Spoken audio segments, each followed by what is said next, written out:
Brewster County, Texas, 4:17 a.m. The high desert air was cold and still, stars brilliant above the sprawling 18,000-acre Diamondback Ranch, 47 miles from the Mexican border. What appeared to be a legitimate cattle operation, complete with working livestock and agricultural tax exemptions, was actually the most sophisticated cartel distribution hub ever discovered on American soil. FBI surveillance aircraft detected thermal signatures that didn't match cattle or ranch operations, heat patterns consistent with industrial refrigeration, vehicle movement at 3 a.m., encrypted radio traffic using cartel codes. Inside the ranch's converted cattle barns and underground storage facilities were 34 tons of pure fentanyl, enough to kill 17 billion people. 847 weapons, including 340 AR-15 rifles modified to full automatic, 89 Barrett 50 caliber sniper rifles, 156 hand grenades, 47 RPG launchers, and 12 Stinger surface-to-air missiles stolen from a National Guard armory in 2023. $423 million in cash stored in climate-controlled vaults, ledgers documenting bribes to 67 officials across 6 states, and encrypted hard drives containing evidence that would expose the largest political corruption network in Texas history, worth more than $2.8 billion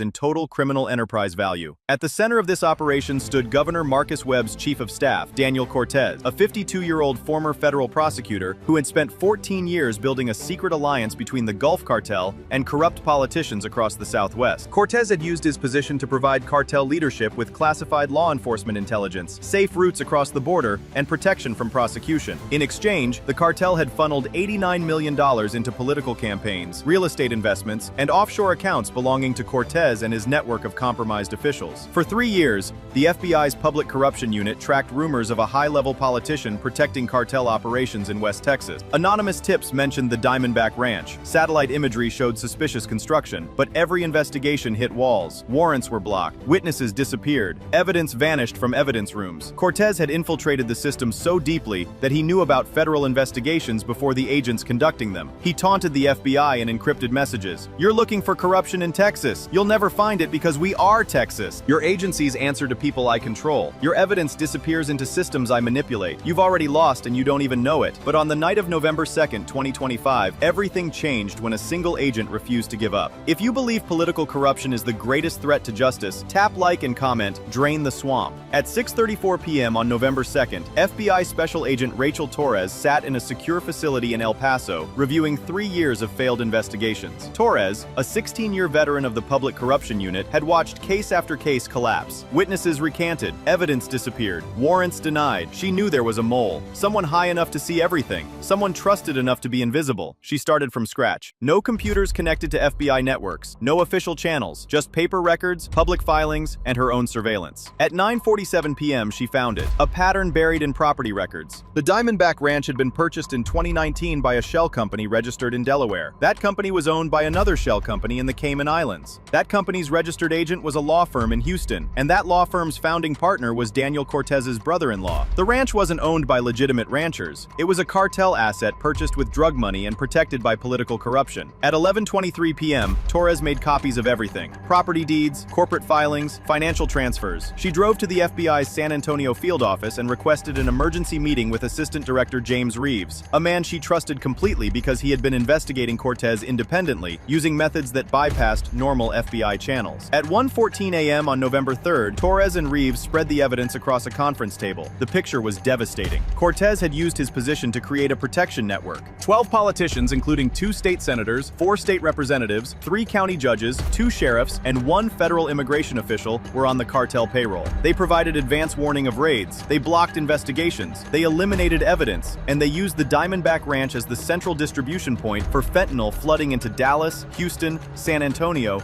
and beyond. Reeves made a decision that would either save American lives or end his career. "We bypass everyone. We go straight to Washington. No Texas officials, no local FBI. We brief the Attorney General directly, and we hit that ranch before Cortez knows we're coming." At 2:07 a.m., encrypted video call connected to the Department of Justice in Washington. Attorney General Sarah Chen listened as Reeves laid out the evidence. 12 corrupt officials, 34 tons of fentanyl, a cartel distribution empire operating from a Texas ranch 47 miles from the border. When the briefing ended, Chen's response was immediate and uncompromising. "You have authorization for a full federal task force operation, FBI hostage rescue team, ATF, DEA, U.S. Marshals. I want simultaneous raids on that ranch and the homes of every politician on that list. Arrest warrants for all 12. Asset seizure warrants for every property connected to Cortez. And I want this done before sunrise so they can't destroy evidence or flee. This is no longer an investigation. This is a takedown. At 2:34 a.m., Operation Diamondback was authorized, the largest simultaneous raid operation in FBI history, the most significant political corruption bust since Watergate, the mission that would either restore faith in American justice or prove that cartels had fully infiltrated state government. At 2:51 a.m., inside a hangar at Fort Bliss Army Base near El Paso, the strike force assembled. 84 FBI hostage rescue team operators in full tactical gear, 47 ATF agents specializing in weapons seizures, 32 DEA agents trained in cartel operations, 23 U.S. Marshals assigned to arrest the 12 politicians, 12 forensic accountants to secure financial evidence, all backed by 3 Black Hawk helicopters, 16 armored vehicles, and 2 mobile command centers. The operation commander, FBI Assistant Director Reeves, briefed the team. We hit the Diamondback Ranch at exactly 4:17 a.m. 3 entry teams: North Barn, South Barn,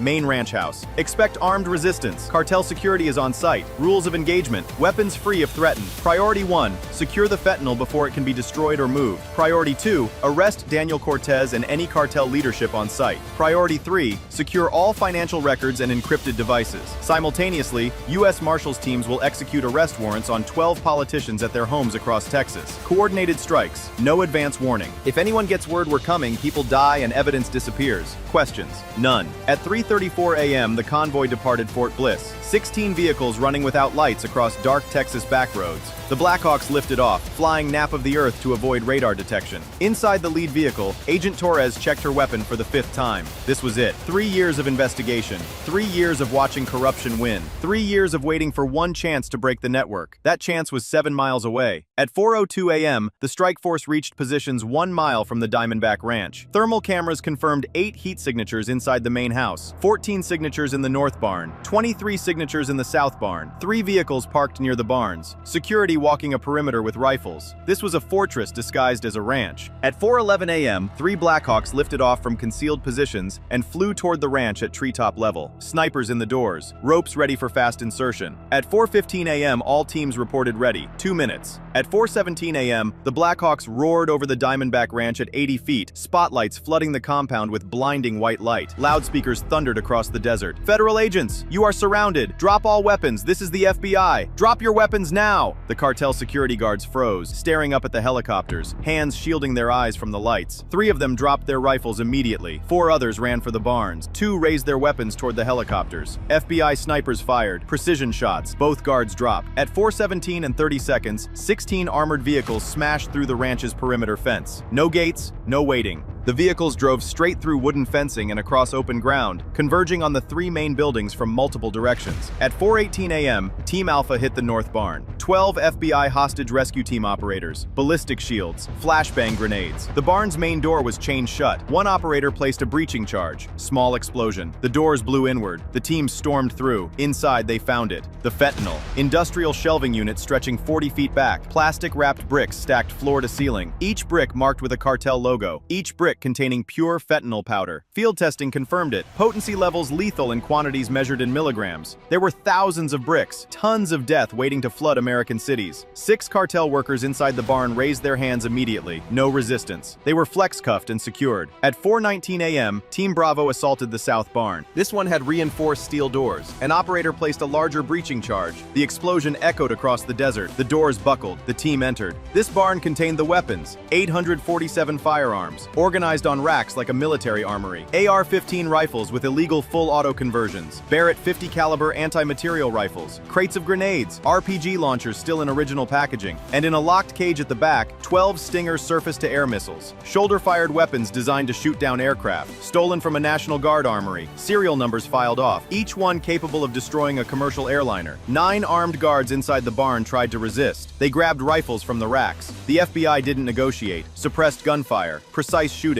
All 9 guards down in 23 seconds. 0 FBI casualties. At 4:20 a.m., Team Charlie breached the main ranch house. The front door splintered under a battering ram. Flashbangs tumbled through. The team entered through smoke and confusion. They found Daniel Cortez in a second-floor office, frantically destroying hard drives with a hammer. He looked up as operators burst through the door, his face pale, his hands shaking. He reached for a pistol on the desk. Too slow. An operator tackled him. Flex cuffs. The FBI had him. The man who had corrupted Texas politics for 14 years. The man who had protected a cartel empire. empire. The man who had believed he was untouchable, now face down on a ranch house floor with a rifle barrel against his skull. At 4:22 a.m., secondary teams swept the underground storage facility beneath the south barn. They found the money, $423 million, stacked in climate-controlled vaults, U.S. currency, bundled and sorted, ready for laundering through the political network Cortez had built. At 4:23 a.m., forensic teams secured 3 laptops and 17 encrypted hard drives from Cortez's office. These devices would later reveal the complete corruption network. Names, payment amounts, services provided, every bribe, every blocked investigation, every piece of classified information sold to the cartel. At 4:24 a.m. across Texas, U.S. Marshals teams simultaneously executed arrest warrants on the 12 politicians. State Senator William Bradford arrested at his Austin home in silk pajamas, his wife screaming as marshals searched the residence and found $2.3 million in cash hidden in the master bedroom closet. State Representative Linda Chavez taken into custody at her San Antonio residence, her phone seized mid-deletion of text messages arranging payments from cartel intermediaries. County Judge Robert Hayes arrested in his Laredo home, his personal safe opened to reveal $890,000 and ledgers documenting bribes received over 6 years. 2 sheriffs, 3 county judges, 4 state representatives,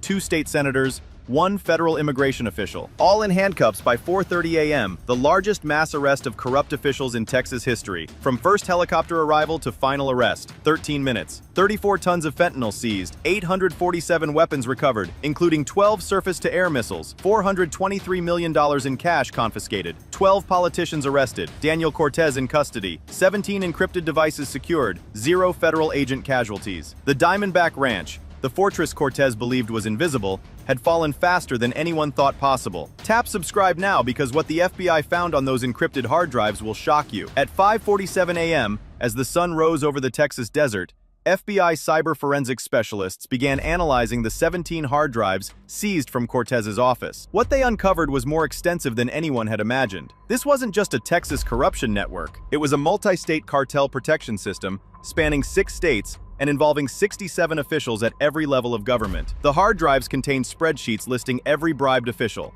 names, positions, payment amounts, services provided. State Senator Bradford had received $8.7 million over 4 years in exchange for blocking border security legislation and providing advance warning of federal operations in South Texas. State Representative Chavez had been paid $4.3 million to ensure cartel-connected businesses received state contracts and regulatory exemptions. Federal immigration official Thomas Reyes had received $12.4 million to provide classified information about ICE operations, allowing the cartel to time shipments when enforcement was focused elsewhere. County judges had been paid between $500,000 and $2 million each to dismiss criminal cases, reduce bail for cartel members, and seal court records that would have exposed the network. But the most disturbing discovery came from a folder labeled Insurance Policy. Inside were videos, recordings of politicians accepting cash payments, recordings of them discussing cartel operations, recordings of them making decisions that directly benefited criminal organizations. Cortez had recorded everything, not just for operational purposes, for blackmail. If any politician tried to leave the network or cooperate with law enforcement, these videos would destroy them. The network was built not just on greed,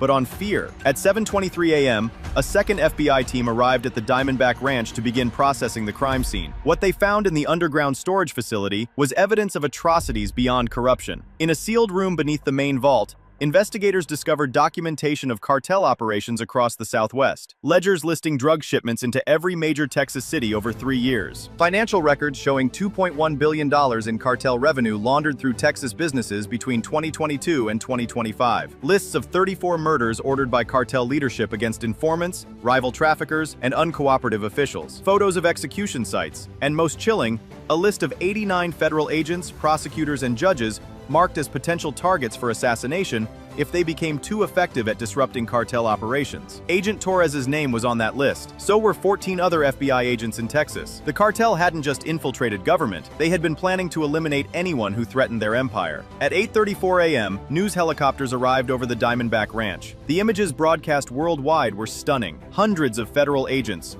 armored vehicles, pallets of seized fentanyl being loaded into evidence trucks, weapons laid out in neat rows for documentation, and a line of handcuffed officials being walked to transport vehicles. At 9:15 a.m., the FBI held a press conference in El Paso. Assistant Director Reeves stood before cameras, his face showing the exhaustion of a 26-hour operation, and delivered a statement that would dominate news coverage for weeks. This morning, the FBI, ATF, DEA, and U.S. Marshals executed the largest anti-corruption operation in Texas history. We have arrested 12 elected and appointed officials, including 2 state senators, 4 state representatives, 3 county judges, 2 sheriffs, and 1 federal immigration officer. We have seized 34 tons of fentanyl with a street value of $1.8 billion, enough to kill 17 billion people. We have recovered 847 illegal weapons, including surface-to-air missiles stolen from military facilities. We have confiscated $423 million in cash proceeds from drug trafficking, and we have secured evidence of a criminal conspiracy that spans 3 years and involves 67 officials across 6 states. The evidence shows these officials accepted bribes totaling more than $89 million